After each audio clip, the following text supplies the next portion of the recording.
Ashe Gems. Welcome to the Empress Empire podcast.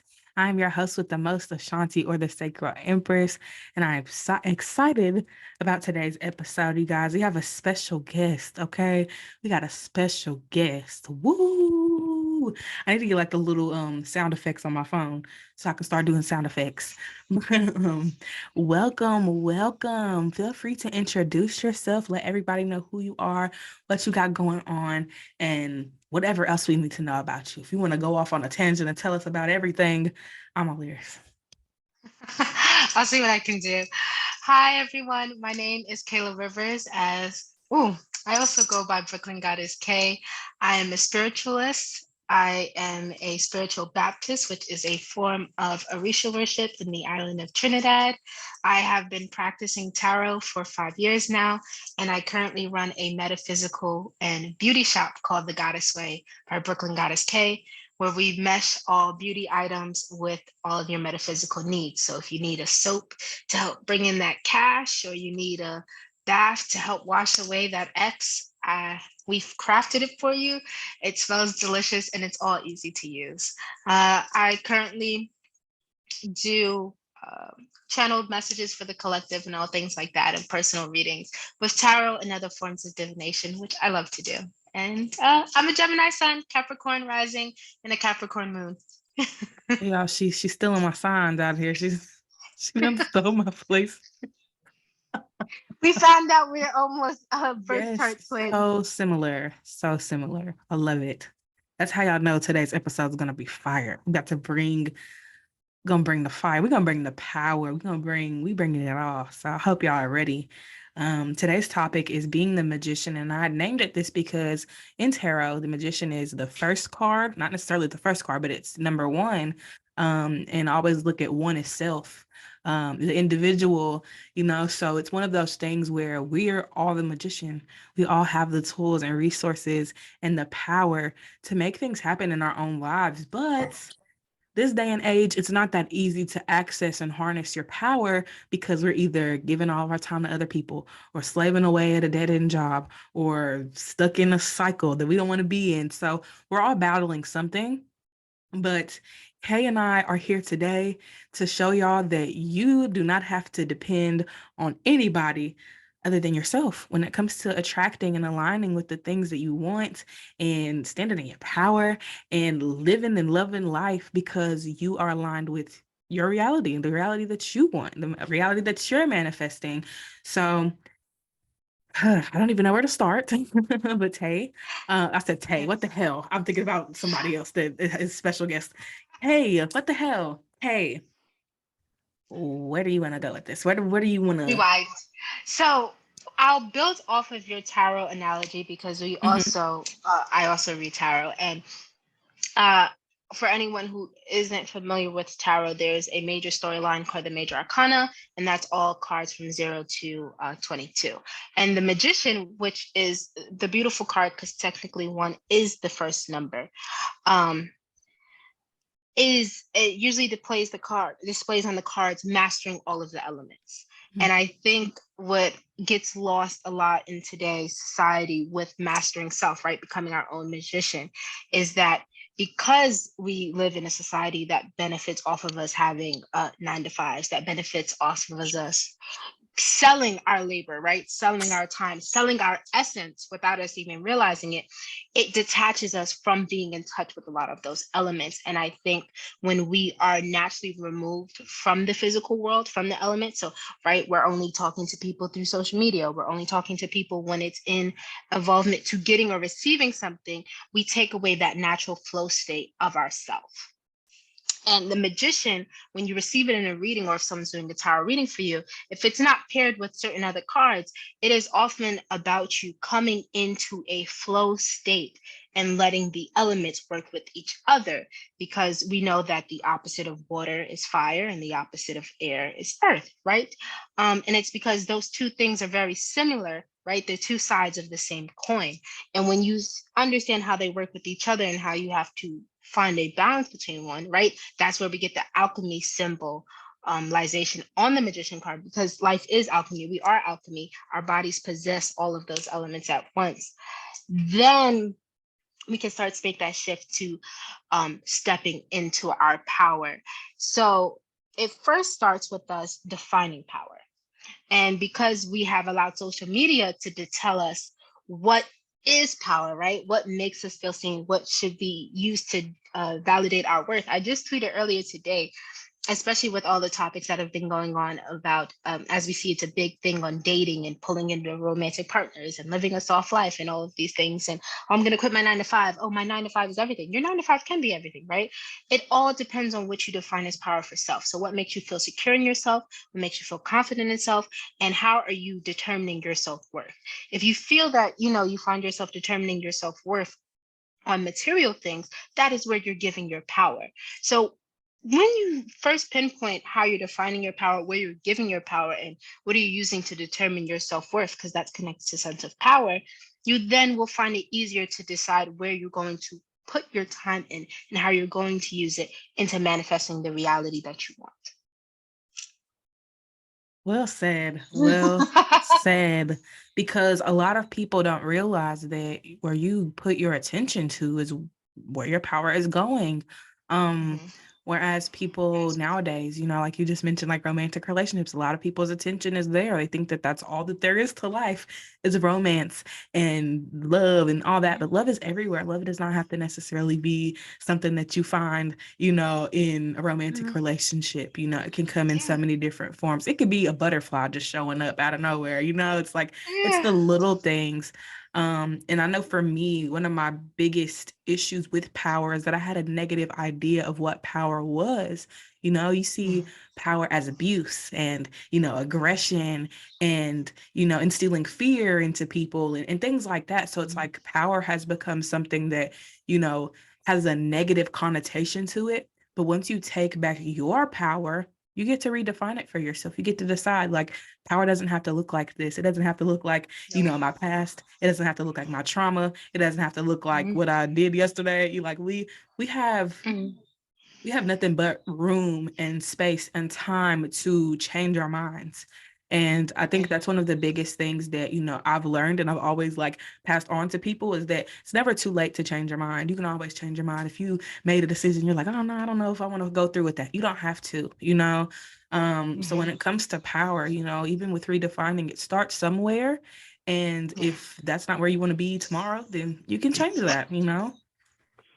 I agree with that completely. I am very much am the queen of, and maybe it's the Gemini nature, that as Probably. soon as I no longer want to do something, I get up and I just don't do it. And I've had to get very mindful about how I speak to myself because growing up with certain influences and certain things in society, they told, oh, you're flaky or you're finicky or you don't have commitment or you don't have discipline. And it's like, no, my methods, and this is where power is going to come in again, my methods do not have to look like anyone else's in order for me to deem them correct. My methods have to work for me and help me advance to where I want to go. And one of the crazes that uh, I love about social media and with the TikTok and what it influencing people is we're getting a lot of different perspectives on how to self-heal, on how to seek therapy, and getting those resources so people can start having those conversations with self. The thing that I dislike about it is that a lot of it often is projected with shame first Mm. to get people to change. And I spoke about that shame will only get you so far because when shame stops being the motivator, when you start believing what shame is trying to tell you, what is then going to push you out of that slump? Because shame is very, I don't want to say shame is low vibrational, but shame is a very heavy emotion to hold Mm-hmm. because it's connected to guilt, it's connected to disappointment, it's connected to fear. And if you wish to elevate, you can't hold on to things that weigh you down, right? Right. So, how you're talking to yourself day to day is also going to be that thing that helps you redefine your power. Choosing your words more wisely, choosing your actions more wisely, putting intent. It's to the point where it also it comes a weird place because you want people to express how they feel.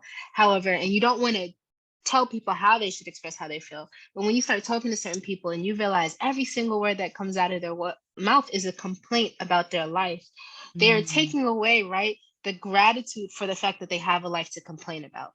And I started, whenever I find myself, telling myself, like, oh, she keeps asking me to do this, I then go, and I'm happy, right? This person is in my life. And that they, one, trust me to show up, and B, that they, our connection is good enough that I can show up, that they see the Mhm. ability. They knew that, oh, I needed help with this, and that this was the person I needed to call because I was reliable, I was dependable. Like, you're not appreciating what the action is trying to tell you about yourself.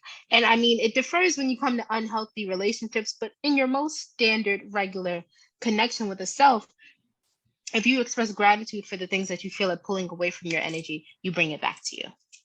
Right. Yes. Talk about it. I wish I could snap without these nails getting in the way. So we're gonna hear the nails clack. Gonna do a little clacking. But you're right. I feel like your perspective of your life is what you're going to live in, regardless of if you want to or if you want something different.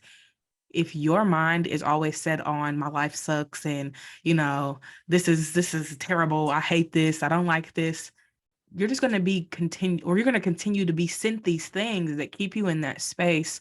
And I love that you touched on shame, because shame was one of the biggest problems for me, and my therapist would always point it out to where I got so scared of shaming myself. I was like, I don't want to shame myself no more, because my therapist will call it out. Like if I say something that like I shoulda, coulda, woulda, or something, like they're gonna call it out. And I always had to be like, okay, let me not say shoulda, coulda, woulda. Like let me refrain from using certain words. Let me refrain from looking at myself a specific way, because it takes away from my being. It takes away from the experience itself. Like, I'm here to learn. So yes, I'm gonna make mistakes. I'm gonna mess up. Things aren't gonna be perfect, but that's not where we have to draw the line and be like, oh, well, life has to be negative 24/7, or why is God doing me like this? Like, people really get, really deep into their chest about it, and Mm-hmm.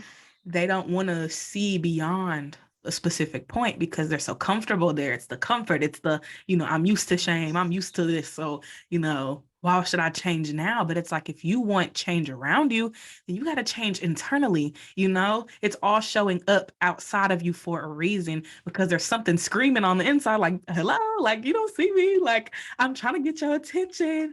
And, we wonder why, collectively we're going through so much, but it's because our individual vibrations are what create the vibration of the collective. So the things we're experiencing are all experiences that we've either had, or we feared, or we've stressed about, we've, talked about, or whatever the case may be. So when you start to really pour into yourself and really recognize, like, okay, I'm an individual, I'm a part of this collective. If I change my mind, you have the ability to help other people do the same. And then on that scale, we're basically a ripple effect. And now everybody's changing their mind. Everyone's shifting their consciousness. Everyone's trying to be better. Everyone's trying to heal. It's like the earth is already healing itself. We just have to do our part. And I think that's the big thing in shame itself, is because people don't feel like they have a way out. A lot of people feel like they have to stay in that state of mind when you don't have to, you just want to, or you just don't know how to, and that's okay. But that's where we have to either ask for help or seek some type of guidance. Information is free nowadays, so it's like you don't even have to go to school or nothing to Nope. learn how to change your mindset, or learn how to be more consistent, or be more creative, or whatever the case may be. There's a wiki how about it. There's a YouTube video about it. If you have a short attention span, there's a TikTok about it. It's everywhere. Information is everywhere. There's books. There's so many different tools and resources. So there's really no excuse as to why, individually we're not trying to better ourselves. But a lot of people do not want that. A lot of people want somebody to do the work for them. And that's where I start to see a bigger problem. A lot of people, and I actually heard about this conversation on TikTok. They were saying, like, parents, are the reason why a lot of children that grow up into, adults, they're still dependent on their parents, and they're still blaming their parents. It's still, I'm 25 and I'm mad because my parents didn't do this or that for me. Well, it's like, okay, well, when are you going to start taking accountability? Because at some point, you have to start taking responsibility for your actions, your healing, your growth, everything. Like, it's not your parents' fault anymore. It may be their fault that they didn't do what, you needed at a certain age. But once you reach a certain age, now you're your own parent. Now you have to take action and make your life a lot easier, And Mhm. I think that's a big reason why people are in this space where they need somebody to validate them. They need somebody to, get them through the rough times, which is understandable. Like, we're literally 8 billion people on a planet. We're going to need each other. But I think that some people, they have this fear of being alone, because when they're alone, it feels like that's where all the negativity comes up. That's where all the fear comes up. That's where all the things that we're running from start to show up. And we want to run from it because we don't want to face that. Nobody wants to face all these insecurities and all these fears and the things we're shaming ourselves about. Nobody wants to sit in that. And that's why a lot of people, they cling to these romantic relationships because they grow to be codependent. And it's like, oh, well, we got this person right here, so let's hold on to them so that we're not alone. But then we get stuck in that cycle. We get stuck in that cycle where we're meeting somebody that's playing that authoritative role, but not in the way that we need them to, not in the way that we need them to, come in and, nurture us and care for us and support us and push us and, get our minds on straight and help us get our minds on straight, but it's not their responsibility to necessarily do that. And that's why we get in these codependent relationships and we start to see like, oh, this person is bad for me, but you meet the same person again. And then you meet the same person again. And you keep meeting this person until you reflect the authority figure within you that is bringing these people in, So it's one of those things where our outside experience is not just oh, everything bad is happening to me. It's just things that you need. Oh my God, that was a little loud. But there's so many things that we need to identify within ourselves before we can ever try to, go specific directions or align with certain things. It's just something that we have to work on internally. There's a lot that we project onto people, but it's really us. It's like, we're doing this. It's like, oh, you're so lazy. It's like, okay, well, you're lazy too. Like you can be lazy too. Like, it's one of those things where people will try so hard to overlook Yeah. the root of the issue, and you're just picking leaves, like, let's get to the root. Let's dig deeper, because you're trying to pick up on the surface, and the surface is already telling you what you need to do. Go within. So I love this conversation, and I love that this is the topic for today. It's a Mars Day, so it's only fitting that we help people feel more empowered, because this day is perfect for that. So I really do hope that those that are listening really understand that it's all in the mind. It's all in the mind. And that's one of the first things I had to learn on my journey, is that I'm just experiencing my mind. Literally, that's all I'm experiencing is my mind, what's going on in my mind. Even as far as dreams are concerned, like, some dreams start to manifest, you know what I'm saying, when you start to really pay attention to what spirit's showing you. So it's really, it starts in the mind, So if you are struggling, if you are scared of, the next chapter or what's to come, start with up here. Okay. Our subconscious mind needs us, even when we're trying to run away from it. So that's why shadow work is so important. I always like preach and boast about shadow work, because it gives us a space to, reflect with no shame, no judgment. We're just looking at it for what it is, and we're allowing the experiences to be experiences. We're allowing the trauma to simply be trauma. These things do not define us.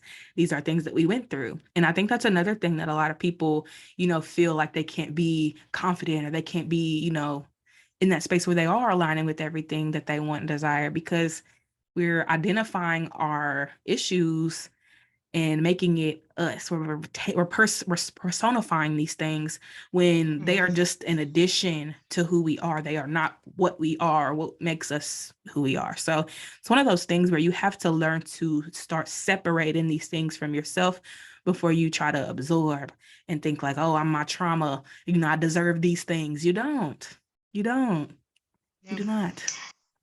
No, I think you make very excellent points. And the first thing I'll start with saying is that if you aren't making mistakes, then you aren't living. So you should be making mistakes. Making mistakes is evidence that either A, you are going towards your goal, or B, you are going away from your goal. Either way, they give you evidence for progress in life. And if things are not moving, they aren't growing, which means they're dying. And things dying don't have to be bad, but if your focus is to grow, you want to make sure that you're moving in a direction that grows you. It doesn't matter if you go off course, if you take a detour, you want to be growing. I think when it comes to how we feel internally manifests on the outside could be a numerous of things. It could be, if we talk on all of the different spiritual concepts, it could be karma for a past life of, your thing may be to have certain relationships so that you can unpack certain things. And each relationship, when it starts to mimic a past one, isn't always an indication for you to run. It may be an indication for you to realize what you've learned from that last one and see how you can apply it here to have a better foundation, a better life. I found it that a lot of times that, one, we can't shame ourselves for repeating a lesson because there is a reason why we're repeating it.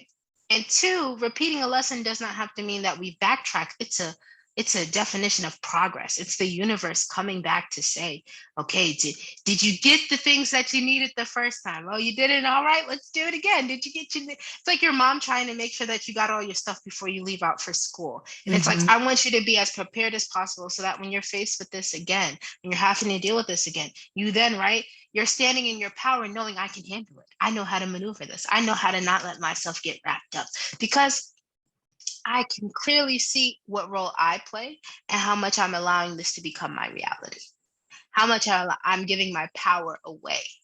I love music, I love pop culture, I love references, and I believe it's one of those empowerment life coaches. Disclosure samples him, or they asked him to talk on the track, and the song is called Energy for anyone who wants to hear it. But the main chorus line on the song is, where your focus goes, your energy flows. And if we know anything about, because I love bringing actual science into when discussing spirituality, and the reason why I said science is because that's how people like to define it. But spirituality is its own form of science, and technically, all of the things that you cannot explain in science then are explained as spirituality. So you should definitely, if anyone looking to grow their spiritual self, to look at both hand in hand. However, science states that energy cannot be created nor destroyed, it is only transferred. And we've seen that with affirmations, like people do that rice experiment when they talk to when they talk to one thing of rice a day and they say hurtful things, and they talk to another thing of rice a day and they say loving things. Or people show that when they speak to their plants every day, or they speak, it even shows in studies people do on children's psychology, speaking kindly to a child every day, reaffirming the child every day, giving the child reassurance, breeds one, more independent children, right? Someone who is more sufficient, someone who has more power of self, more understanding of self, opposed to children who are then abused daily, and those create those codependent situations. So I would say that uh, when switching your dynamic, switching your reality, doing the spiritual work, doing the shadow work, that one, if you feel uneasy and that you're going to struggle with not shaming yourself, because a lot of times when you crack open those things, if you don't know what you're doing, if you're not aware, you could open up a spiral and you can sink yourself deeper in. So I always suggest that if you are unsure, find you a spiritualist or a therapist or both, that you gesundheit, that you trust, to help walk you and navigate you through that. Because a lot of times what most people need is a soundboard. And a lot of times, if we do not create a community, because that'll help also with your internal voice, is making sure your community reflects the person you desire yourself to be. So my friends and I, my community and I, we're quick to tell each other, don't talk about yourself like that, or to reaffirm yourself, or to even be like, guys, I really need some reassurance.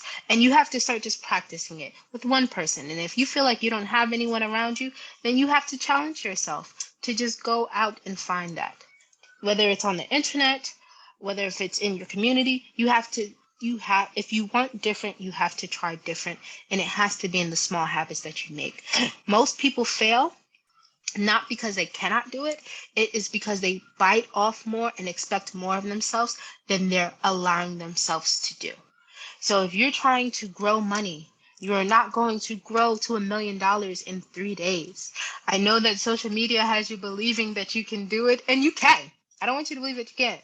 However, if you have subconscious blocks towards money, if you have societal and actual real life, and I'm putting real life because you create your reality, but there are also things that we can't ignore. We can't ignore systematic racism. We can't ignore capitalism. We can't ignore the location of where you live playing an influence, right, to an extent on what you create. However, the rest is then your mind. It is saying that I may have this problem, but you know what? I'm a fixer. I'm a solution finder. And I'm not going to allow myself to be stopped by this block, because since I woke up today, and this is what I love to say, as long as you have air in your lungs, you still have time to figure it out. And whoever you need to talk to, whatever you need to do, whoever you need to connect with, you really have to then just start taking those small steps. And it could be as simple as, if you feel like your friends are negative, either A, get new friends, or B, when your friend says something negative, just be like, hey bro, I don't think we should talk like that. I wanna redirect our conversation. I want to talk about other things. I'm quick to tell people, like, this is not something I really want to talk about right now, because I'm not going to waste my brain space internalizing things that are then going to become my storyline. What you absorb is what you create as your storyline. So if you believe that you should always be cheated on and left, you will always be cheated on and left. If you always feel that you should struggle and have poor jobs, you will always have struggle and have poor jobs. I think one of my favorite things on YouTube to watch, so people can have some reference, is I love Abraham Hicks. So Abraham Hicks, their partner, Esther and Jerry, they're partners. And what happened was, one day through meditation, Esther spoke to their higher self, a version of their higher self named Abraham. And Abraham comes and speaks through Esther to teach you about manifesting peace or whatever you desire into your life. And a lot of the work that Abraham speaks about is that we are a funnel of energy.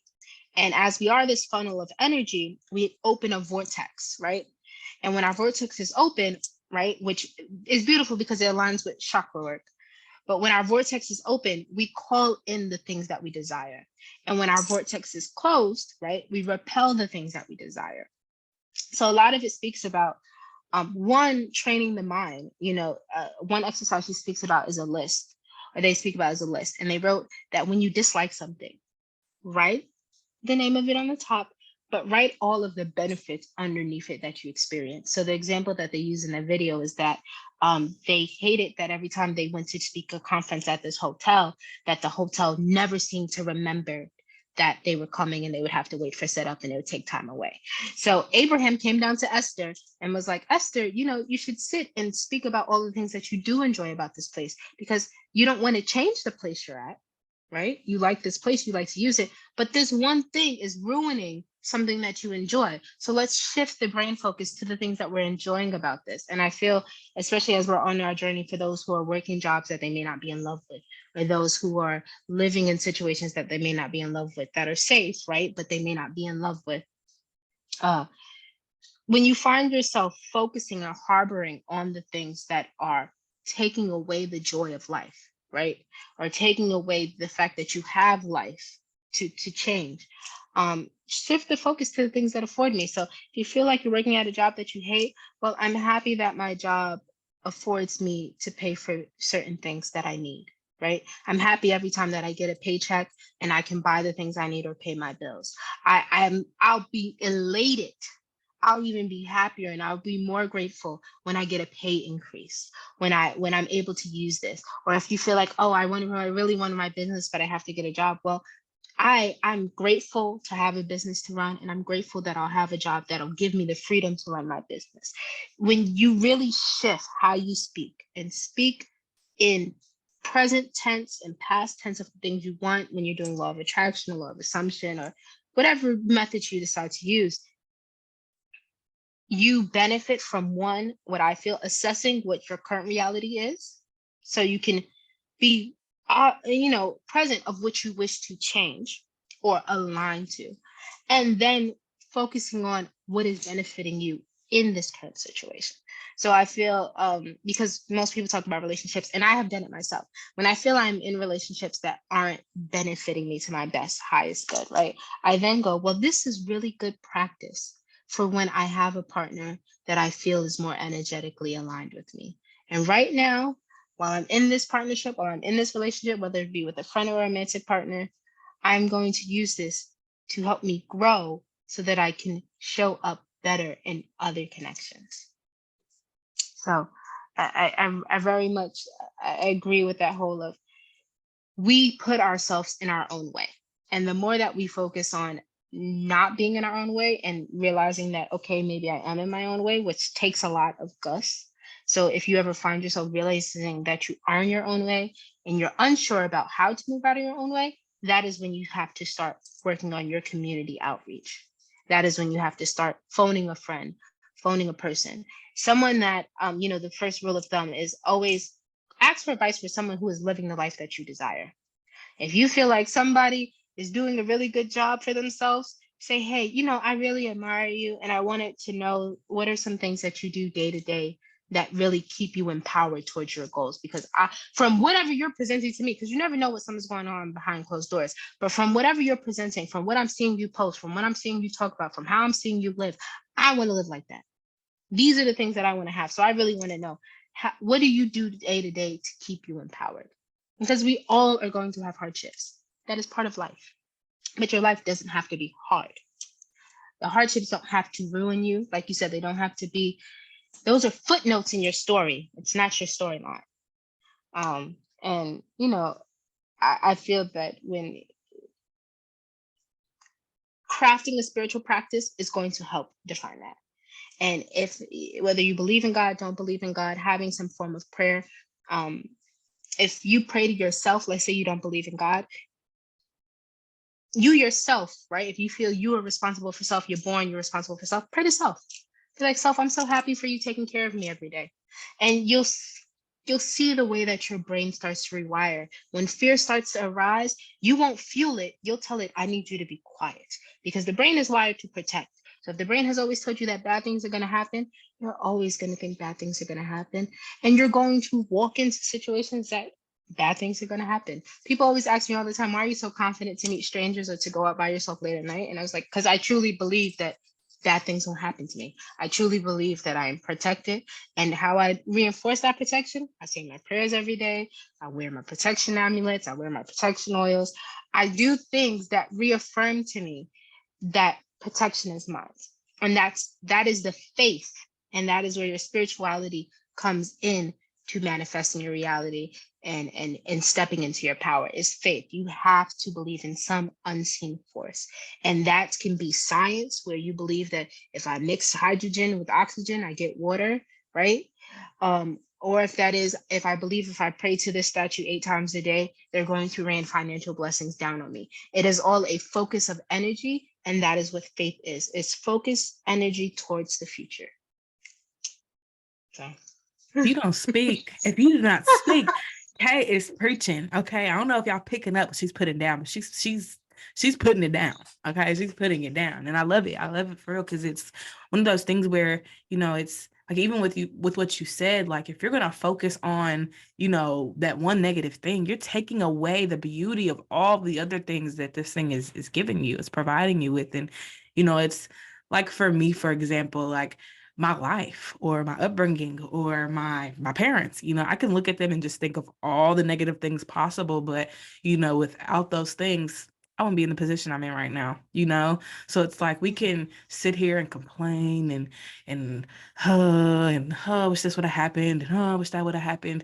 We can still make that happen. It's not too late to get the life that you feel you deserve because you're owed that. You're owed these things. So if you walk around thinking that you deserve it, best believe you're gonna get it. But if you walk around thinking, oh, I'm unworthy and I don't deserve this and this ain't gonna work for me, it's not going to. It's not gonna work. It's just not going to, So it's like when you start to be more intentional about what it is that you want, and first off who you are, because a lot of people don't know what they want because they're so busy seeing what everyone else has and thinking that what everyone else has is going to make them happy because they see that it's making them happy.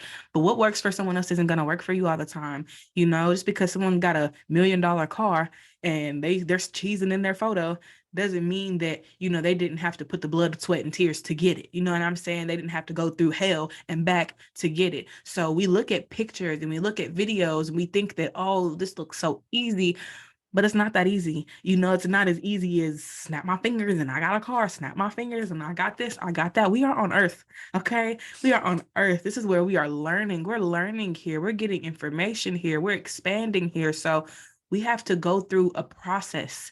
It's not going to be we wake up and we got everything we want, because if you don't believe that you deserve it, then you're not going to get it. And that's just the harsh reality that we have to live in. It's not going to be rainbows and unicorns every single day, so that's where you have to identify yourself. Because if you don't know yourself, you don't know what's going to make you happy. You don't know what's going to fulfill you. You don't know what's going to make you angry. Like, we know what makes us angry. What pisses us off, but we don't know what makes us happy. We don't know what, brings us peace. We don't know what brings us joy. We don't know what excites us. We don't know what motivates us and what pushes us. And that's where we have to learn ourselves, because that's going to help you align with the things that you truly deserve, rather than trying to get this shirt or get this Telfar bag because you saw somebody else with it, and then you get it and you're like, I don't really like it.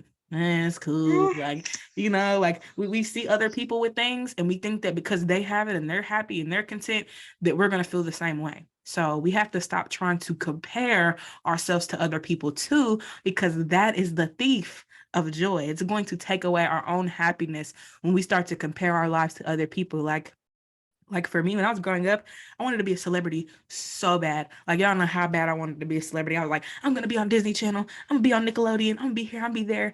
And then I realized and I learned that these people don't know peace because they're being followed by cameras every day. You know what I'm saying? These people can't even go out to eat with their family or friends because you got somebody in the bushes trying to get a good picture for the blogs. Like, it's one of those things where, you think, the grass is greener on the other side, but you don't know the half because you're not in that person's shoes. You're not living within that reality. So it's things that you have to experience on your own. And sometimes those experiences aren't going to look the way that they're perceived on social media or on TV, whatever the case may be. So that's where we have to learn to separate ourselves, because we attach too much to things.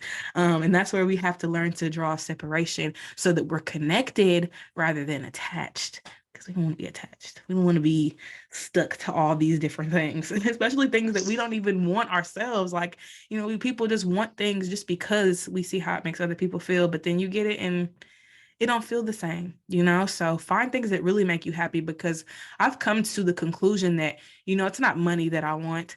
It's not the cars, the clothes, the homes that I want. I just want comfort. I just want to be comfortable. I just want to be secure. I just want to be, validated. I want to be acknowledged. I want to be loved. I want to be nurtured. So, we think that it's the materials that we really want, but sometimes it's things that we can give ourselves on a day-to-day basis and I ain't even got to spend no money for it. So, power in the mind, honestly. And I love that you brought up, the fact that, when you speak, it manifests, even if it's, not in the moment, but it's going to manifest. It's going to show up somehow, some way in our lives, even if it's, just a small little symbol or a little omen, or an interaction that you have. And I feel like all of this is already written. I feel like God has already wrote all of this out. Like, this is one of those things where, we think that, oh, it's a coincidence. Oh, this done already happened. This has already happened. We've already experienced this to some degree. So, when we speak, it's like we're writing our story as we talk, So that's why we have to be very mindful, because you calling yourself ugly and calling yourself stupid and saying all these bad things about yourself do nothing but make you feel shittier. It makes you feel like shit. And could be in somebody that was insecure for a long time, that feeling isn't a good feeling. It's not the best feeling, but when you start to look at yourself and you're like, I'm beautiful, I look good, I'm sexy, I'm smart as hell, I'm intelligent. Like, when you start to speak that love and that all of those things into yourself, you're going to feel a shift in your energy. Even when I just said that, I started to feel myself, like, I'm like, ooh, You start to feel tingles in your body, things you've never felt before. That's why it's so important that, we play that role for ourselves, because a lot of us are looking for somebody else to play that role for us, but we got to do that. I know a lot of people don't want to do that, but we got to do that. But like And you it's said, gonna feel community is weird. important too, so you can't start off by doing it on your own. There are communities, there are people that are willing to help. There are, therapists and, so on and so forth. So, you don't have to necessarily do this by yourself. But it is something that, you have to be willing to, contribute to as well. So, yeah, I'm sorry. What were you going to say? Oh, it's gonna feel weird. It's all gonna feel weird because it's Mm-hmm. new. So when you're making those shifts, don't also feel that a lot of it is that you don't want to do the work, Mm-hmm. because it's like your little kid comes out. So if your little kid was scared of being picked on for saying the wrong answer, you're going to find it so hard to ask for help, right? Because you're going to get reduced back to all of those moments you were the little kid and you were scared to ask for help. So Mm-hmm. you really, what I will say for someone who is trying to find themselves, to find out what makes them happy, is to just try things. Mm-hmm. Be uncomfortable with trying, because then you'll get really secure in your yeses and your nos. Right. And as someone who likes to just try everything, I suggest that to even some of my most stubborn friends, because sometimes it's not even that you don't want to try, it's the environment you're in that you're trying in. So sometimes you need to find that person who is like, I see they do everything, I'm going to ask them, can they do this with me? Because they seem willing, and the more willing the people around you are, the more willing you'll be. Mm-hmm. Your life really is a reflection of the company you keep, and your life really is a reflection of the things that you tell yourself. And what I think will be very helpful with, personal experiences is either writing it out, speaking it out. I know that a lot of times for myself, because I didn't realize until I started healing a lot of my relationships, one, how anxious I used to be in my attachment style, and how bad my self-talk was. Like, I didn't realize I was so mean to myself until I started, one would lash out at other people, and I would think, oh my God, how could your brain even think to say that? And it's like, girl, you said something like to yourself, you kind of just shrugged it off. It was water off your back. So what I started doing was I talked to myself in the mirror all the time. I talk to myself in the mirror and I ask her questions, and I go, so what do you really need? When I feel myself wallowing about something, I'm like, okay, why are you really sad? What's really wrong? How, like, parents try to get the kids, I coax it Mm-hmm. out of me like it's a little girl. Like, okay, what's really wrong? What made you cry? Why do you think you feel this way? Well, is something really wrong, or do you need something to be wrong? And if you need something to be wrong, why do you really need something to be wrong? Like, are you creating the Mm-hmm. problem? And when you start to really ask yourself those questions, then I guess you can label that as shadow work. You'll start to realize, oh, well, actually, I created this. There's nothing really wrong. Or B, I have a lot more control over what's happening than I think I do. And I can shift that. And speaking about the self, I tell myself I'm beautiful every day. I'm probably am reaching a very close borderline to vanity, because I look at myself all the time. I reaffirm to myself all the time that I'm beautiful. I reaffirm all the stuff to my time that I'm smart, that I'm successful, and that I have resources. I think a lot more people need to start reaffirming to themselves every day. I have the resources I need. I have the Mm-hmm. resources I need. I have the resources I need. Because most people are like, I love that gunner. I had the plan. I just needed the platform. Mm-hmm. And if you keep telling yourself that you have the plan, you got to start calling in the platform. And that's by saying, I have the resources I need. As simple as I call in all connections that help benefit my growth, or I call in all connections that help grow my business. They will start to appear. Now, what makes or breaks it is you accepting the opportunities when they present themselves. Mm-hmm. I loved how you talked about fate, because I believe in psychedelics. I also believe in what is that, past life regressions and all of Mm-hmm. those things. And on a few of my psychedelic trips, I realized that, and what I was explaining, because technically what we're experiencing, if you follow this, is math. And if you watch the movie The Matrix, how all of this is a grid and it's numbers in the Mm-hmm. computer, and this is all math. And And when you start to do certain other forms of spirituality, and even how letters are written is math, you'll start to realize that the reality that we are currently living, and please follow me because it's going to be a mouthful, but the reality that we are currently living, there is a reality smudged above us and a reality smudged below us. And in between those, there are 10 more realities that are all existing at this one time. That there is a similar reality that is also having the same conversation that we're having, but they're choosing different words. Right. And that is because whoever I was 5 years ago may have read a different book, may have done a different thing, may have chose a different life. However, that reality is playing out because it was a possibility for me. And when you start to realize that your possibilities are endless, and that someone having that Telfar bag or that Bugatti or living in that high-rise city building, right, is because they saw someone else have it and they didn't go, why not me? They said, I can have it too. And you have to start seeing when other people are having things that you go, I can have that too. Because that's my biggest thing is whenever someone around me starts doing good, or I had this friend who got like this big pay increase and she was making money. And I was like, oh my God, if that's the company I'm keeping, that means I'm on my way to also making that type of money. That means that it is now, they are now in my vibrational pull, right? To make that type of money, to keep those type of habits, to do that type of healing, to pull in those type of relationships. I have friends that are getting married, which means I soon will be getting married too, right? Because I'm in that vibrational pool. So, that's when you have to take responsibility. Because if you got a whole bunch of friends who are constantly getting locked up, there's nothing wrong with going to jail. But if you don't want to go to jail and you're around people who are constantly going to jail, eventually you become the person who goes to jail. Right? If you have a lot of friends that have eating disorders, and it is a sensitive topic, but this is where the birds of a feather flock together saying comes from. But it also is, you can be the one that changes the flock. I had a session with a client the other day, and I said, I used to tell my brothers this all the time because I feel men are a lot more reactive than women. And you have to realize that you set the tone whenever you walk into the room. The room is your show. So if you come in calm, cool, and collected and confident, people will either have to match your vibration or remove themselves. And if you think about this, every time you go to the grocery store and people are arguing, the person who stays calm, cool, and collected, what do? They say, I'm not going to argue with you, and they walk away. And they leave the person who is creating chaos and confusion, in their chaos and confusion. So you really have to remember that you set the tone. So if you walk into somewhere, you feel like people don't like you, you can either A, remove yourself, or B, realize that, well, I like me, and that's what matters. So either you're going to like me, you're going to get on board, or you're going to have to go. That's it. You're going to have to get on board.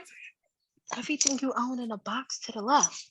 You're either going to have to get on board, or you're going to have to go. And I feel as people, we have to be more confident in saying that if you are telling me no, I'm going to respect your no. Because I'm going to tell myself yes. Because this is what I want and this is what I believe. I'm going to tell myself yes. The world is already going to deny me. Why would I deny myself? And look, I'm getting stuffy, so I'm really speaking on it. As you should. Why? Keep speaking. Right? Because why would I tell myself no? The whole world is going to tell me no. And you have to start telling yourself yes. And especially for us who are denied things as children or deal with abandonment issues. And most of us, regardless of what anyone says, we all have some form of abandonment issue. We all have some form of mother wound, of father wound, because one, our parents aren't perfect. And two, your parent may have felt like they were fulfilling your need. You may have not felt that need was fulfilled, regardless if you received it. I had parents that are like, oh, we took you everywhere. And I'm like, well, I don't remember. So it don't matter to me, regardless of how much you may have felt you did. My brain, right, doesn't remember these things. So regardless, my spirit may feel missing. And if you are used to being pushed around, neglected, and all these things, your spirit will always feel missing. And I think it'll be a great read for those who are trying to get in touch with themselves, because manifestation also comes from being in touch with self and emotional intimacy, because your emotions are your vibrational funnel. So I read I'm going to recommend all of the Bell Hooks trilogy because I believe they're great. They're great reads. So Bell Hooks All About Love, Bell Hooks Communion, Bell Hooks Salvation. They all speak about one, reshaping the brain to accept love, and then redefining your baseline. Like love has all of these factors, right? So building the life you desire has all of these factors. And then you have to define for yourself out of those baselines, those 4 pillars of whatever it is, how to build your house. And the other book was The Spirit of Intimacy by Sobunufu. I don't want to butcher their last name, but it's the ancient African practice, the spirit of ancient African practices, the spirit of intimacy. And a thing that it speaks about in the book, and which I loved, was that a lot of the connections we make in this life are spirit-led. God has already pre-chose them. They're meant to come into our lives. And the spirit of building these things, of building that wealth, of building that love, building those relationships, is rooted in the rituals we give to it. And I think what is missing from a lot of people in building themselves and stepping into their power is ritual with self. If you do not have a ritual practice with self, if you're not wake up in the morning, like I was saying, praying to self, making time for self, the best way to get into alignment is to take care of your physical vessel, because it has to carry you. And when you take care of your physical vessel, you tell your brain that you're important. When you take care of your surrounding, you tell the brain, you tell the universe that where you live, how you live, the things that you desire, they're important. And the more you keep telling yourself things are important and what's important to you is positive, right? And the positive mean it's pushing you in the direction that you desire. Because if your desire is to cause chaos, then cause chaos, because that is your purpose. I'm not going to take that from you. There has to be a balance of life. I'm never going to say ignore the negative things, or we don't want negativity. And I feel like a lot of spirituality pushes that off, but there has to be a balance. You cannot know what is good, right? Because it's subjective. If you don't know what bad is, and that's subjective, because it's your definition, it's your world, it's your reality. And when you get just the better at pushing yourself and focusing yourself in habits that create that reality and redefining, it comes full circle. And you don't have to think that this is the only reality you'll live, because people living next to you, the celebrities, we how many celebrity stories have we seen where there's like, oh, I was sleeping on my friend's couch and then it finally hit. One of my favorite one is Little Uzi kept telling his parents that he didn't want to work, and he finally got a job. And the job he finally got, the next day he went into work, I think he only worked for 2 days, the whole company shut down, and then his song went platinum. Wow. Lil Uzi is one of my favorites, because it really is like, I was really down on my luck, and he was like, I'm gonna keep styling, I'm gonna get money from my grandma, I'm gonna flex on everybody, I'm gonna really be this rapper. And they were like, get a job. And he got a job and lost a job in 2 days, and then his song took off. I know that's right. Right. So and that can be us too, that we get to have those experiences. Like, I think a lot of people think that celebrities are just lucky, but like we lucky too. Like we lucky.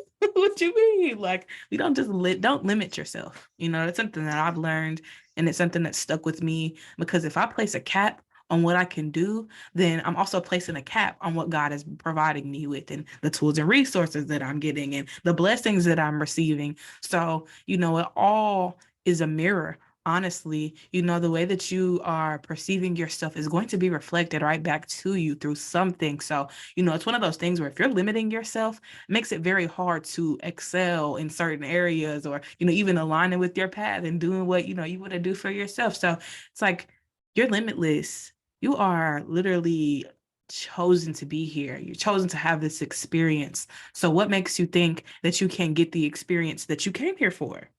Get to have it. It is yours. Start claiming it, because it is yours. That dream, that car, the financial gain, whatever it is, it's already yours.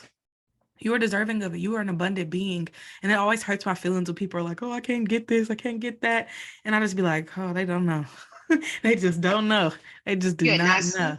Like, you are cursing yourself before anyone else has got the chance to. I speak blessings over your life. The power of the tongue is beautiful. That is why in certain cultures, when they would take and colonize the people, or they would try to demean the people, or even if we speak about slavery, when they would capture certain slaves to a certain point, they would cut out their tongues, right? To stop. So you can't get other people to rally and escape if you can't speak. You can't communicate and teach them secret language if you can't speak. So 2 things, because if you want to get into it, right, on the female body, genetically, scientifically, the womb, the entering of the vagina, right, all of that good stuff, It looks exactly like the throat Mm-hmm. because life comes from both of those places. So in chakra work, in the Western understanding, in the Vedic and the Eastern understanding, breath is life. Mm-hmm. Word is life. The word chi translates to breath, and its original Sanskrit meaning is life because breath is life. Mm-hmm. You breathe out your emotions. They are Mm-hmm. connected to life, where the portal in which we bring new life into this world, right? It looks exactly like our throat because our sign is life. When babies come out, they check usually if the child is screaming, right? Because breath is life. So you have to realize how powerful that your words are because they are a vibration. Mm-hmm. And when you hit something, it vibrates back. And that's what the universe is. The universe is a big drum. And if you're going to drum yourself a song of doom, then you will live a life of doom. And, Yeah. I had someone, I've had people tell me that, I dream a bit too much. And for other people who have heard that, exactly, I'm in the same face. Because other people have heard that, you have to remember that just because someone can't see it for themselves, they're definitely not going to be able to see it for you. Mm-hmm. And someone told me that you should feel honored that someone thinks your life is so magical that they think you live in make believe. Yeah, it's more of a And I knew compliment. that that when you reframe it, you're trying to tell me I'm crazy, I'm living a fairy tale, but it's like I know my life is real. I know Mm-hmm. the blood, sweat, and tears I've put in to create this, and the fact that I make it look so easy, I make it look Mm-hmm. so good, right? Yeah. That you think I'm living in a fairy tale. That's a blessing. Mm-hmm. That you think that my life looks so good from the outside looking in because you don't know me, right? You Right. don't know me. You don't know my day to day. You don't know who I have to What fight in it the mirror takes. to Like, show up right every day, right? You don't know what I got to do. But you think my life is so good that I'm living in butterflies and rainbows. Thank you. mm-hmm. Thank you. Because For real. that's what I want to give off. That I'm free, that my life is easy, that things come to me with ease. You have to affirm that. Things come to me with ease. I keep telling myself every rising, everything is always working out for me. Mm-hmm. There are no obstacles in my path. Everything is aligned with me. And for those of you who are fearful of hearing your own voice, I definitely know for like more Mars ruled people and things like that, move that physical body. Mm-hmm. You got to transmute that energy. Get a hobby, get a sport, even if you physically can walk in 30 minutes a day, if you physically can't walk and you can throw up your arms for 10 minutes a day. And just think about the things that you want to do. Be like, I'm going to get up, I'm going to do this, I'm going to do that. Mm-hmm. And you'll be surprised at how much you now channeling that energy, focusing that energy moves you forward. You have to Yes. create you have to create momentum. Mm-hmm. And every time you stop, and if you stop for too long, you lose that momentum. And that's not fine. I'm saying do not rest because you need to rest. In order to be agile and on your game, you have to rest. But I'm talking about don't put in 2 months towards your dreams and not see nothing and be like, it's not meant to be. You ain't give the momentum time to catch up. You have to Right. build your bricks, take your Mm-hmm. time, and Yeah. realize that, oh, that brick is cracked. I'm gonna knock it down because when I build my tower up, I don't need nothing to come, no wind, no nothing to knock it down because I want security in my foundation. I know that's right. You better speak, K. K did not come to play. Okay.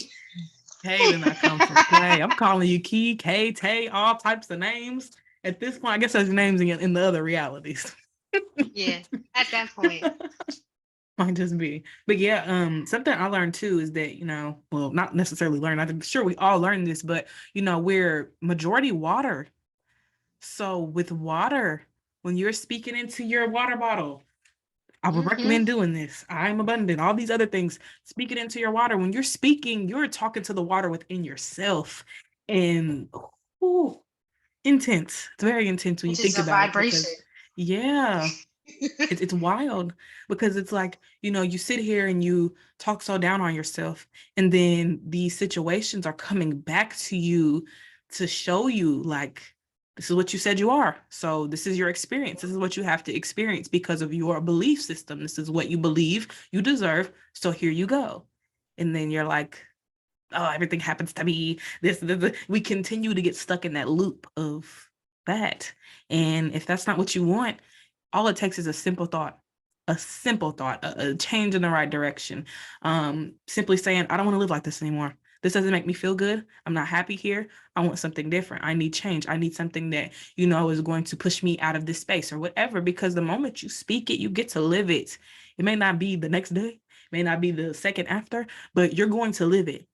Trust and believe that. And I'm living proof. I quit my job um, in 2020 to start my spiritual business, because it was one of those things where COVID had hit and I didn't want to work at home because I can't work at home. My family's loud and ain't no way I'm gonna be able to answer calls with all this commotion. And I didn't want to go back to the center because at that point, I don't want to work anymore. So I started my business. And was it easy? Hell no. It was not easy, because I have to learn everything by myself. I have to build everything by myself. You're doing this by yourself, whatever it is that you're doing it by yourself to some extent. So no, it's not going to be easy. And it's new, it's fresh. It's something that's not as comforting because it's unknown territory. So we get in that fight, flight, or freeze, space because we feel triggered, or we feel like something's going to happen, or this is going to happen, that's going to happen. So these possibilities that we start to think of are not always the experience we live in. So I always tell people, don't think about what you don't want to happen. Think more about what you do want to happen, because that's going to help you get closer to that rather than moving towards something that you're trying to avoid. I think that's why a lot of people get sucked back into that loop, because they're like, oh, well, this ain't gonna work out. This ain't gonna work. I can't do this. Don't be in denial. If anything, accept the fact that you are fed up, or you do want change, or that, this new thing does make you uncomfortable. Because once you start to be honest with yourself, it makes things a lot easier. Like, things may not be as easy, but when you start being honest and real with yourself, it makes a whole lot of things just fall off your back, And that's one of the biggest things for me too, is honesty, because I used to say, I'm okay, I'm okay, I'm okay all the time. Wasn't okay, but then when I started to say, I'm hurting, I'm sad, I'm emotional, I started to actually express that, I found solutions to change it, So when we lie to ourselves, we're placing a limitation on ourselves. So that's why we have to step out of our comfort zone, think outside the box, move out of these old patterns and move out of these old belief systems, so that we get an opportunity to find more solutions to our problems, rather than thinking that there are any or aren't any. My accent is too damn thick. I'm like running into my own words. But yeah, you made so many valid points, and I just appreciate like listening to you, because it's like, you're telling me stuff I already know, but I don't know, to an extent, it's like I need it. I need the refresher. I need this information, because yes, I may know it, but sometimes hearing it again makes you get it better. Like, when I read a book or I watch a movie and I watch it again, I get something new from it. You know what I'm saying? I learned something new. I grabbed something I didn't grab the first time. So, it's one of those things when we have these conversations, we're planting seeds. And for those that are here, I don't know how many plants we done, look at me, how many seeds we done planted. As a Gemini, our minds be running a mile a minute, so our mouths take a little minute to catch up.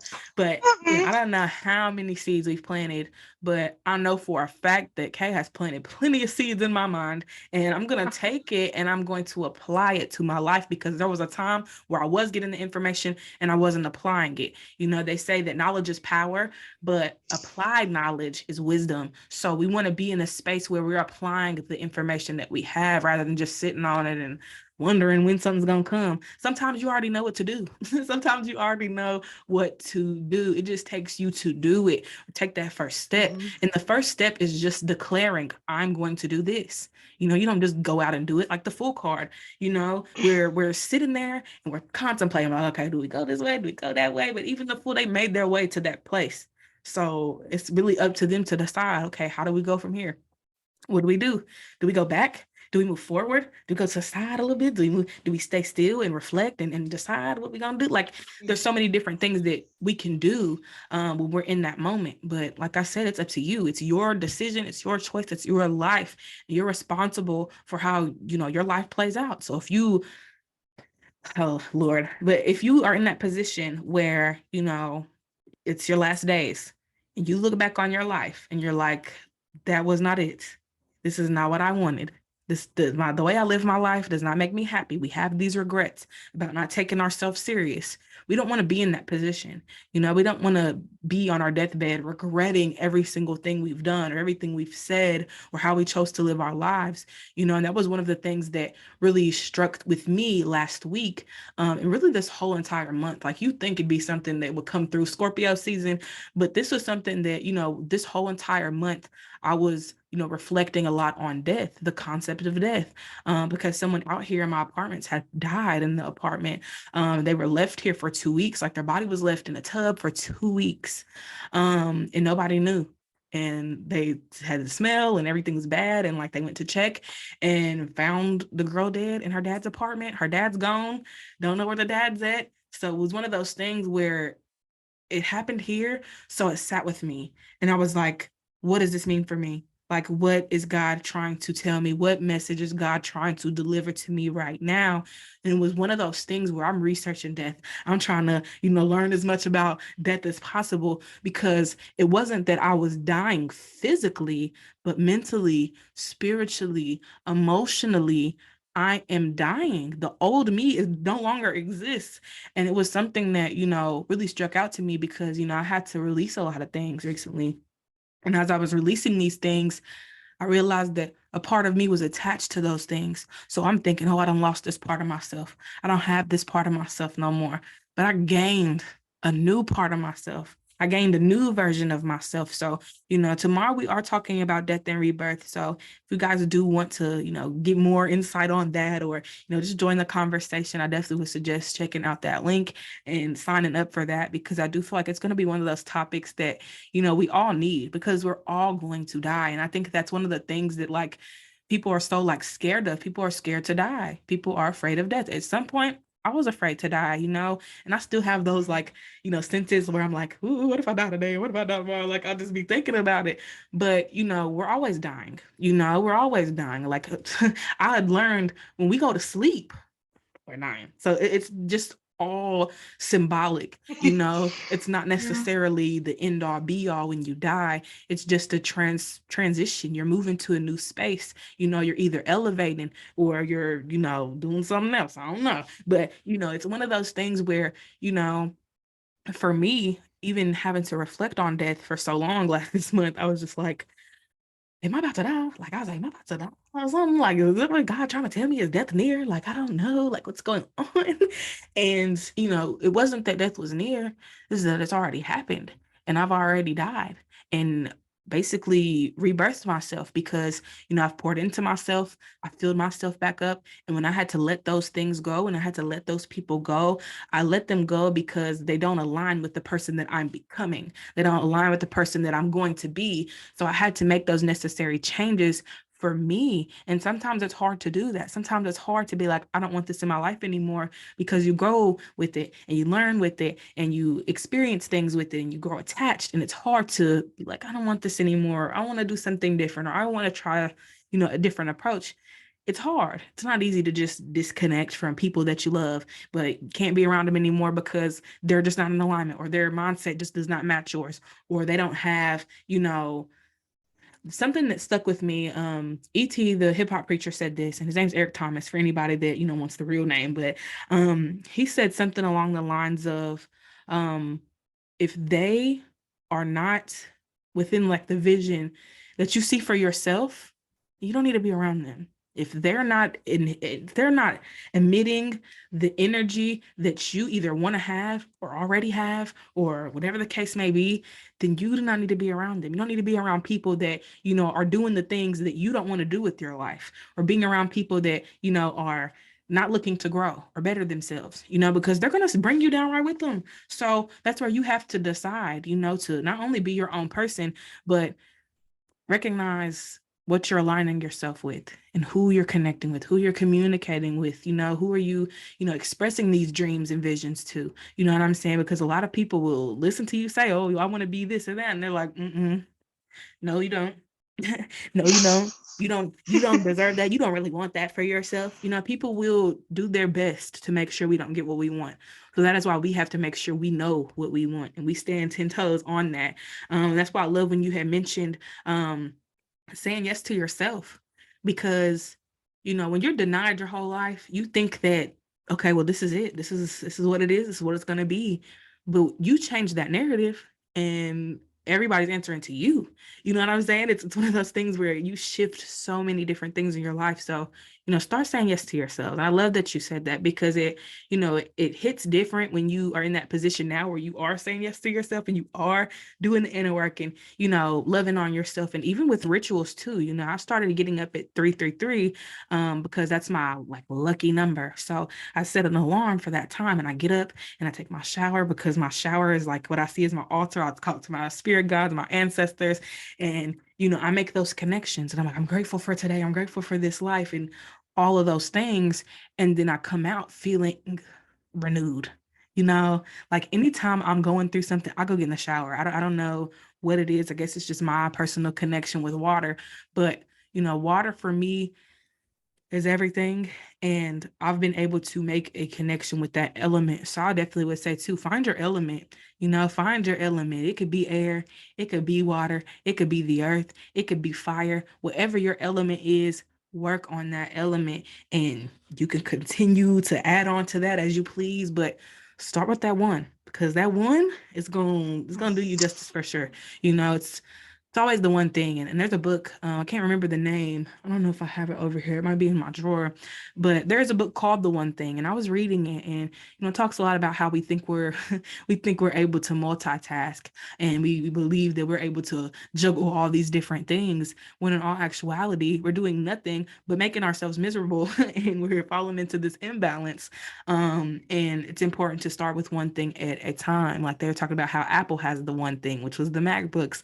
And then, we got Google, which is a search engine, but now Google has YouTube. Now Google has, all of these other things. We got Facebook, we got Metaverse, we got Instagram with Facebook. So it's like, if you start on that one thing and make that your focus right now would be ourselves, you'll be able to create things in addition to that. And then in addition to that, that's where you'll start to see success. That's where you'll start to see growth. That's where you'll start to see all of these things. Because it starts with you. It really starts with you. Be your own project. Be your own project. Really pour into yourself. Because I feel like if you make that a habit and a necessity to your life and you prioritize you, nothing can stop you. Nothing. Like not a damn thing. When you start putting yourself first, all hell is gonna break loose elsewhere. Okay. It ain't gonna break loose over towards you.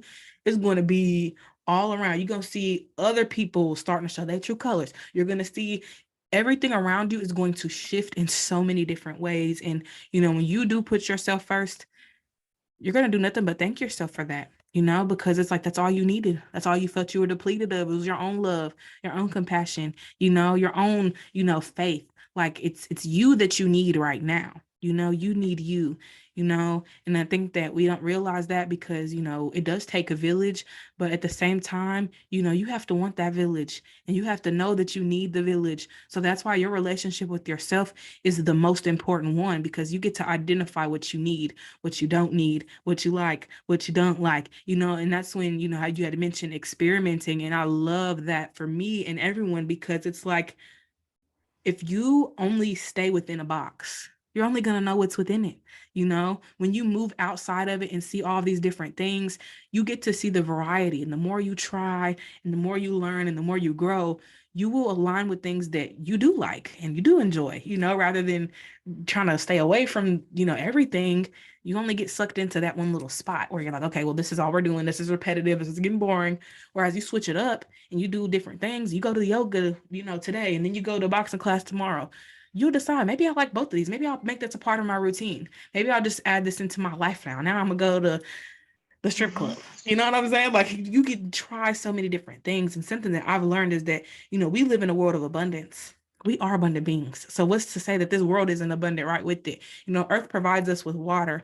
Earth provides us with food. Earth provides us with everything that we need. So who's to say that we can't have the things that we want? You know what I'm saying? So it's one of those things where you have to acknowledge yourself first and your needs and your everything, like everything that you feel you're missing, you have to give yourself those things somehow, some way. And sometimes it's overwhelming to think like, oh my gosh, I have to fill these big shoes. But, you know, It's okay. It's not one of those things where you're gonna be mad at yourself for not doing certain things, you know, and that's where that self-talk comes in. Because when you do speak into yourself, and the mirror is perfect, and I'm so glad you brought that up because, you know, when I take a shower and I get naked, I'm looking right in the mirror. I don't care if I feel insecure or whatever. That's not the reality one we want to live in. You know what I'm saying? That's not the idea that I want to be portraying to those around me, because something that I've learned is that the way you view yourself is the way that other people are going to view you too. So if you're walking around like, oh, I'm ugly, I stink, I'm this, I'm that, people are going to see you like that. People are going to see you like that. And it's crazy. I actually have been experimenting with this when it comes to my dating life. So months ago, I'm very insecure, you know, so I meet people and never hear from them again because in my mind, I'm thinking they're not going to want to see me after this. They're not going to want to be around me after this. I probably look ugly to them. I look ugly to myself. That's the mindset that I had. Now I'm looking in the mirror. I'm like, I'm sexy. Whoever gets me is lucky. Like I'm speaking. Okay. I'm speaking to a point where now I got people that do want to see me more, do want to be around me more, and enjoy my company because I enjoy my company, because I think I'm beautiful. They think I'm attractive. You know what I'm saying? So when you start to look at yourself and you're inspired and you're motivated and you're in love and you're in awe, people are going to feel the same way. They're going to feel that energy emitting off of you. So it's going to be one of those things where it's like, oh, she is fine. She does look good today. You know, even on your worst day, you are the best that you can be. And that's how you have to look at yourself, you know. Remember, I think it was last Tuesday. I had a moment, I had an episode where I didn't want to get out of bed. I didn't want to do anything. I was like, what's the point? I'm just gonna lay in bed all day, do nothing. And then that voice, and we all have this voice. We all have it. We avoid it and we'll deny it, but we all have this voice. There's a voice that say, get up. And I was like, oh, I was like, oh, get up, like get up. We're gonna clean your room. We're gonna clean up. Play some music. Let's play some music. Let's, you know, start with making our bed. So I made my bed. And then I went and got the broom and I went and got the mop bucket. And I was like, I'm about to pick up this stuff off the floor first. I'm gonna put this over here. I'm gonna put that there. This will go there. By an hour or two, my room's clean.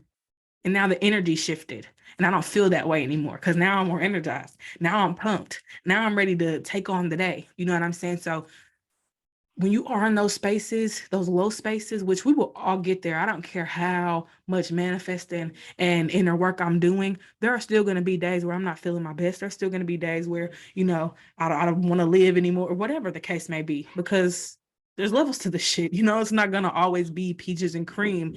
And that's the harsh reality, you know? We come to the conclusion that life has to look a specific way, or we have to act and think and be a specific way. But sometimes those ways aren't always going to manifest, or those ways aren't going to always be what we want it to be. And that's why for me, in that moment, I realized, you know, life's not perfect. I'm not perfect. I get lazy sometimes. I get sad sometimes. I get mad sometimes. And I have every right to feel these things. I have every right to be this way. So when I was younger, I'd be shamed for laying in bed all day. I'd be shamed for, you know, just doing me. Like people will shame me for my weight. You know what I'm saying? So it was one of those things where I had to basically rewire my own brain and tell myself that my weight does not define me. My emotions do not define me. And in that moment, you know, was one of those things where I didn't think I was going to get up that day. But had it not been for that voice, had it not been for God, my higher self, whoever it was, because it was somebody speaking to me, telling me that this don't have to be the way that things play out. You don't have to sit here and do nothing if you don't want to. If you don't want to be sad today, you don't have to be sad. If you don't want to be lazy, you want to be productive today, you can be productive today. That's why I said earlier, you can change your mind whenever you want to. I said I was going to stay in the bed all day, but guess what I did? I got my shit together. I got my shit together. I cleansed my environment, because that's another thing you had mentioned too, was the environment that we do things in, you know? And for me, I peeped that, you know, when my room's not clean, it's hard for me to do things. You know, when my house is not clean, I'm not in my best element. I am feeling like shit if my reflection is shitty. You know what I'm saying? My environment is going to basically transmit what I feel internally. And that's why I brought up the mirror. And the mirror is just so significant because I feel like Earth is just full of mirrors. The ocean reflects, the moon reflects. Everything is reflecting something back to us. You know what I'm saying? So it's one of those things where you look at like my bookshelf right now, it's not as organized, So my bookshelf can represent my mind and how I need to organize my mind, organize my goals, my plans, whatever. Like there's so many different things that will reflect right back to us. And that's why when I cleaned my room and everything was good as new, I felt brand new. I felt like I was just pulled out the river or something and just got done getting baptized. Like it's one of those things where when you do change your environment, you change your reality. And I think that what you said earlier was everything. Golden nuggets. She passing out golden nuggets tonight. Oh, thank you. I really appreciate that. And thank you for sharing, because these are vulnerable moments. And I know Yeah. what it feels like to get to that place where you can speak about them and they don't trigger you and they empower you to the sense of, you're like, I need you to know that I felt this exact way too. Yeah. It is possible to overcome, because I've had those moments myself. And even today, like, I'm very busy usually, and Yeah. I'm trying to find ways to stop saying I'm very busy, because I want to say I'm very productive, because busy doesn't always mean productive, right? Right. And I added like karate to my schedule and all these things, and there's some times in the weeks where life gets too much to do all those things, and I feel that we have to honor that part of ourselves as we're moving through this journey, and deciding when we can change our day, what to change our day. But today I woke up and I was like, I feel off, and usually I reset my altars on a certain type of day, and I had put it off, and got mad at myself because I went to bed because I told myself I'm trying to give myself the rule that you can only push things off one day. And I woke up and I was like, I'm mad I didn't finish those altars. Like I didn't clean those altars last night. And I didn't realize that my body was signaling to me that, one, you need to sleep so that you could do this correctly. And I thought it was very beautiful that I slept. Instead of staying up late to do it, I slept and I woke up. And today I reset the altar in a way that it really needed to be reset. It didn't need a quick little sweep down. It needed new cloth, new everything. It needed me to wipe down everything. And I finished that and I swept out that little corner over there. And when I mean, my whole energy just felt more secure, more grounded, more protected, more nourished. Any candle work I was doing on that altar, all the flames are burning beautifully. And, it's very proof of that feng shui tip that if you're feeling anxious, move 27 things or 21 items. If you're feeling anxious in feng shui, they say pick up 21 items, move something, 21 things. And it is true, because you're moving the stagnant energy. You're moving yourself with the energy of things. And, for people who struggle with depression or anxiety or procrastination, sometimes it's very hard for you to keep your space clean and things like that. And that does affect your energy. So for people who find themselves struggling with that, I want you to focus on your body first. Focus on your body first. And even if you can't clean up everything, as a spiritual person, I'm always going to say mop your floors first. If you can't get to like mopping resets, I was having this funk with keeping the kitchen clean for some reason. And I had a dream, and a spirit guide, an ancestor came to me and they were like, I know you keep crying to us about feeling stuck. We want you to mop the floors. Just mop the floors. Don't worry about cleaning off the counters. Don't worry about whatever. Sweep and mop the floors. And if you have carpet, sweep. So as soon as I swept and mopped them floors, everything else that I needed the power and energy to finish to clean and do, it felt easier, because I automatically reset the energy of my home by just sweeping and mopping. And if you're moving out of being in a funk, you have to take small steps, and you have to stop comparing yourself to who you were before the funk, because technically that person doesn't exist anymore. Right now, you are the person that is coming out of the funk, and you need to celebrate that. A month ago, it may have taken you 3 days to clean this. It's now taking you an hour. And you have to celebrate that version of yourself with things. And I feel that it's very important that, again, coming back to the point of, don't try to chew or bite off a whole bunch at once. Take your time. I promise you, society wants you to believe that you don't have time, but you do have time. You have more than enough time because you are running on your own clock. And when it is your timing, and it's time for you to line up with things, you will. And I know people, when I say some of these things, I sometimes get the ick because of how cliche they seem, because you've heard other life coaches and people come on and say it. And what the reason why the message is repetitive is because, one, it works. And two, when you start to do it, you realize it is that simple. And what I speak about my friends often is that the human experience is about getting back to the simple. As people, we complicate things, we add things, we have societal things that we add on. And the purpose of life is being as simple as possible. And the way that you can do that, right, is say what you mean and do it, and do what you say. Take accountability for your actions.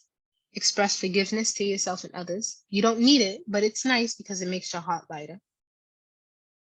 And choose things that you want to say yes to. Learn to start listening to your body. I remember someone made a joke on Twitter. They was like, how am I supposed to follow my gut? I have anxiety and bowel syndromes. And it's like, okay, that's valid. But there's other ways to listen to your body. You don't always have to listen to your gut. I know when I'm too stressed out about life because my feet swell up. And whenever my feet start to swell up, that spirit saying, I need you to sit down, put your feet up and relax. You're doing too much. Whenever you find yourself with a lot of headaches, too much mental chatter, you need to ground your body. And again, I'm going to suggest to people that it doesn't hurt to get a spiritualist. It doesn't hurt to get a therapist. It doesn't hurt to research ways that stress show up in the body. It doesn't hurt to research these things, because a lot of times you are so nose deep in your own stuff that you can't see clearly, and you need someone. And it's funny because I think his name is Tony Robbins. Tony Robbins speaks about the fact of the reason why you need a coach is because your coach can see the whole line view to where you need to go. It's not that you can't see it for yourself. You can, but you're in the game. And if you're in the game, your focus is the game. It can't be on the roadmap. And that's why we all need a coach. We all need someone who is able to look at what we're doing outside of ourselves and be like, you know what? And an accountability partner. I have plenty of accountability partners to be like, girl, you said you was going to do this a month ago. It's been a month. Is there any way that I can aid or help you? What do you feel is really keeping you from these plans? And you also have to have those check-ins with yourself. Because I remember one time I told my friend, oh, I got to do this. I'll set up my makeup room. She was like, girl, I thought you already did that. And when she hit me with that, oh, I thought you already did that, it then put it into perspective for me. Well, how much days am I letting go by before I'm doing the things that I'm doing? So you have to then be confident and secure in self. And creating that security in self is reaffirming yourself that this is my mistake. It does not have to be my story. Taking accountability comes with realizing that, yes, this is what I've done. This doesn't have to be what I continue to do. Right. And a lot of people believe that if someone calls them out on something they don't like or something that they did, that people are saying that's your whole story. And it's like, no, in this moment, you showed me this. So either you can continue to show me this, or you can show up as something different.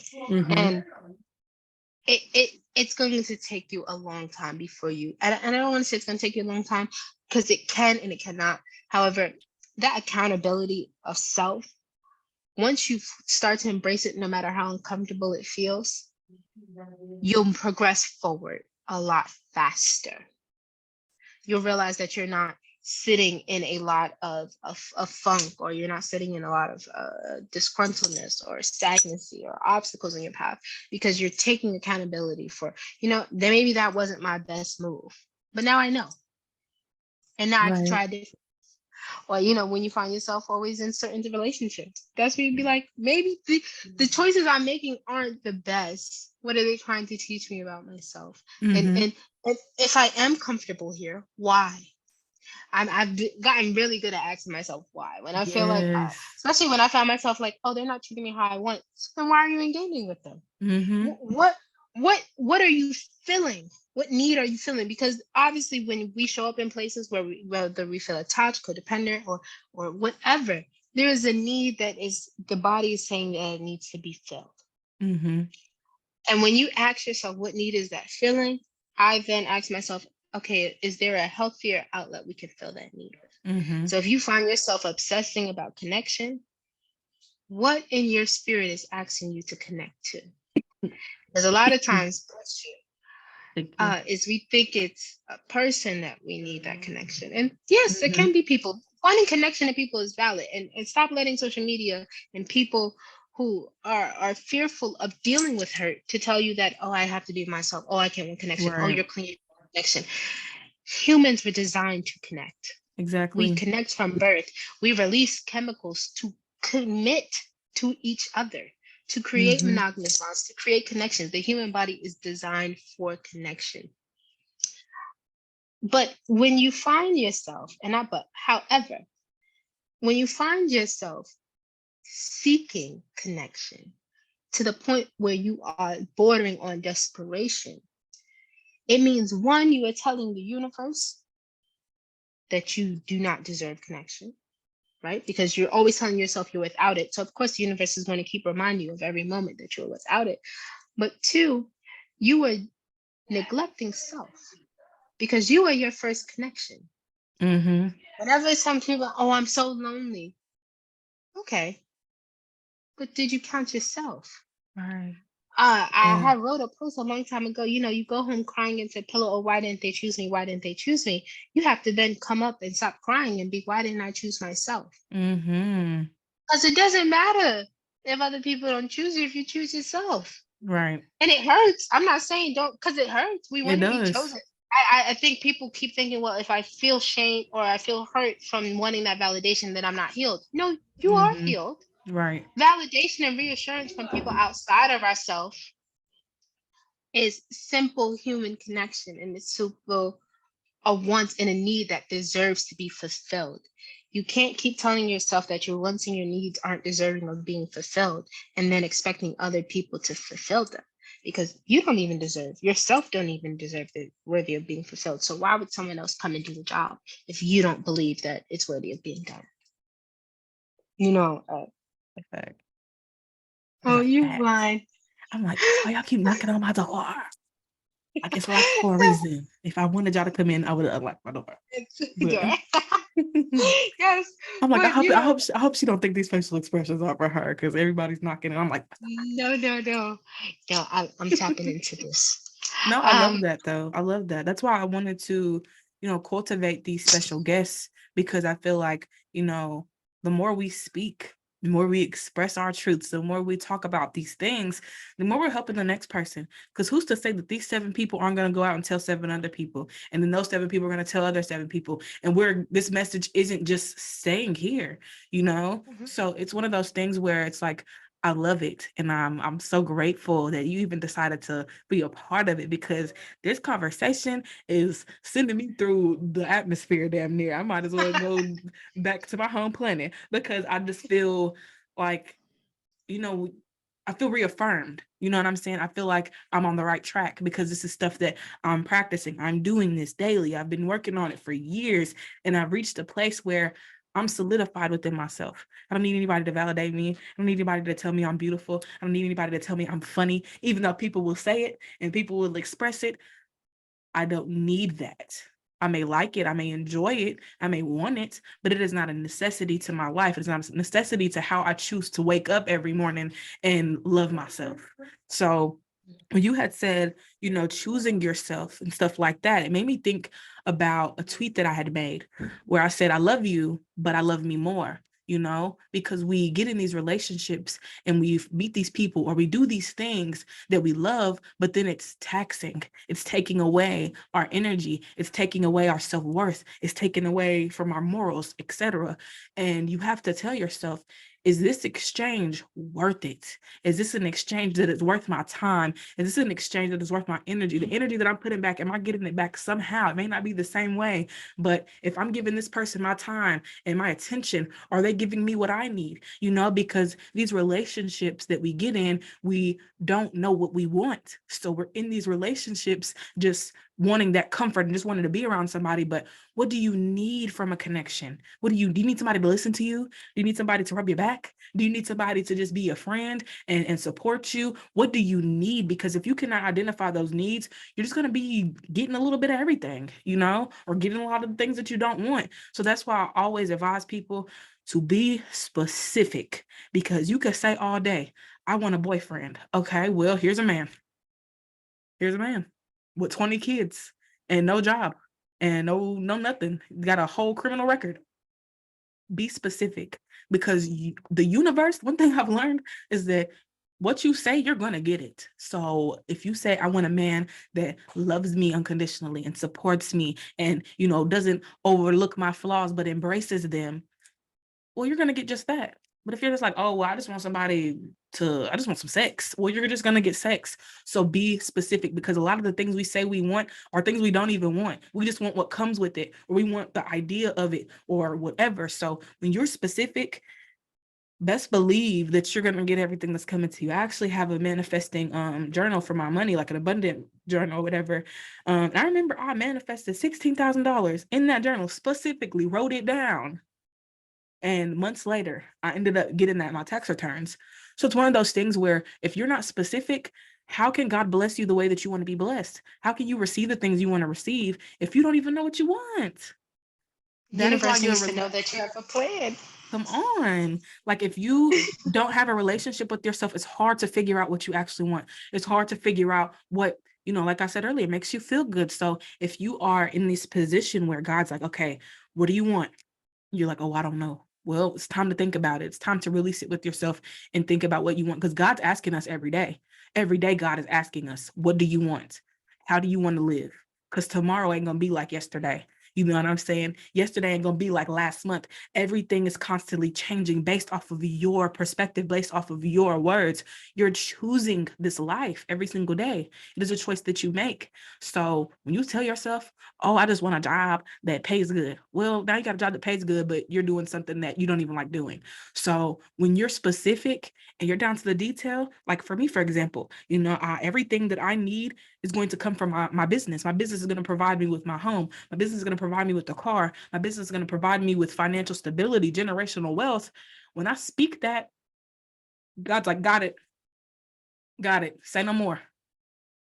I'm going to bring this to you when you're ready, because that is another thing for me, even still to this day.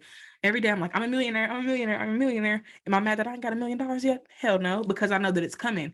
I know that it's already in alignment with me. I know that the future me has already experienced it. So I don't have to worry about experiencing it in the present, because I've already experienced it. I've already touched $1 million. I've already touched $1 billion. I've already bought that home. I've already bought that land. I've already done it. So when you realize that the reality that you want to live in already exists, what's the point in doubting ourselves anymore? What's the point in shaming ourselves anymore? What's the point when you know that there's a version of you out here that has everything you've ever wanted? To know that there's a version of you that has the love of your life. There's a version of you that has that dream job. There's a version of you that has that happy family, or is breaking those generational curses. It exists. But if you don't allow it to exist in your mind, then that possibility is simply a possibility. It cannot become a reality. So your mind is everything. Use it. That is the first tool that I recommend people utilize, because if you do not see it for yourself, you can't believe it, you can't feel it for yourself, it's going to be hard to get it. So start with the mind, train your mind, rewire your subconscious mind. That is something that I've done. There's a book, and I don't know if you've read this book, because it's a very popular book for people that, awaken. But the book is called Outwitting the Devil by Napoleon Hill. And this is a book that I listened to it on YouTube, like the audio book. And it's crazy because this date, June 18th, is so significant to me, because X had passed away that day. And that's the day before my birthday. And I remember I got my nails done and everything. And I just remember sitting on my cousin's couch and hearing, he's dead or something like that. And I'm like, who's dead? Who died? And then I see the X passed away, and that put me in a rabbit hole. And I remember I was just watching a whole bunch of videos and, stuff about, spirituality, because it's one thing that I related to with X is that, he was very tapped in. He was very awake. He knew what he was talking about. So I just started to watch a lot of his interviews. And then I remember Outwitting the Devil was there, and I was like, do I want to listen to this? Do I want to click on this? Like, do I really want to see what this is talking about? And I did, but I didn't listen to it. I didn't listen to it all the way. And then it showed up again in my life after I had quit my job and started my spiritual business. And I listened to it all the way. 3 hours, I listened to the whole thing. And when he started talking about how the devil plays on our flaws, on our fears, on our everything, your traumas, everything. The devil's going to play on that. That's your weakness. The devil's going to play on those things. Because if you're smoking cigarettes to forget, the devil's going to keep bringing you cigarettes. Here, take all these cigarettes, smoke them all. I don't care what you do with them. I don't care what you do with yourself, because it makes me feel good that you feel bad, you know? So it's one of those things where that book shows us that, even if you don't believe in a supreme being, you don't believe in a heaven or hell, there is negative and positive energy fighting for your spirit, fighting for you in To some form fuel or it. fashion. Yes, like we don't realize that we're being tugged and pulled in so many different directions. Lust, all these sins play a factor.